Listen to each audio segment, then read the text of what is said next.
पाटील यांनी टीका केली होती की खडसे जर दोन्ही राष्ट्रवादी एकत्र झाल्या तर महायुतीचे काय होईल सांगता येत नाही, कारण खडसे ज्या ठिकाणी जातात त्या ठिकाणी सत्ता जाते. याबद्दल काय सांगाल?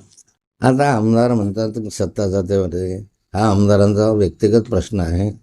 आमदारांनी कधी काळी एक वेळ अपक्ष म्हणून निवडणूक लढवली आणि शिवसेनेच्या ढुंगणावर लाथ मारली होती, हे जग जाहीर आहे.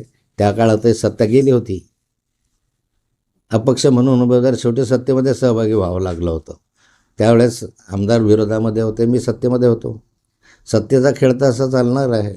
पण आमदार म्हणता पांढऱ्या पायाचा आहे, तू मला पांढऱ्या पायाचा म्हण, वाकड्या पायाचं म्हण, गुंड म्हण, मी तुमच्या उरावर बसणार आहे जर 2 नंबरचे धंदे चालू असतील तर. जे माफिया आहे त्यांना जेलमध्ये टाकवण्यासाठी आम्ही प्रयत्न करू. हे सगळे वाळू माफिया, एवढे डंपर आले आहेत आता नवीन. मुक्ताईनगर शहरामध्ये जवळपास 40 ते 45 डंपर नव्यानं आले, एकाएकी झाले. कशासाठी आले? मुरुम वाहण्यासाठी, रेती वाहण्यासाठी.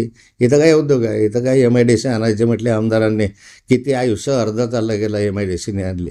ज्या मुक्ताई मंदिरामध्ये आमदार अशा गोष्टी करतात, त्या मुक्ताई मंदिराच्या साठी 1 रुपयासुद्धा 7 वर्षात त्या आमदारानं दिला नाही. आणि तो वारकरी म्हणायला गेला तिथे. वारकरी काही असं नुसतं टाळ घातले, हातात घेतले म्हणजे वारकरी होतो का? जरा पंढरपूरच्या वारीला किती वेळा गेला सांग मला. हे नुसते ढोंग आहे, नाटक आहे. आणि त्यामुळे अशा गोष्टींना फार किंमत देण्याची आवश्यकता नाही. मी सांगितलं आधीच की आमदार भ्रमिष्ट झालेला आहे. त्याला आता व्यक्तिगत दुःखापायी त्याला काही विचारायला सुचत नाही की मी काय करावं.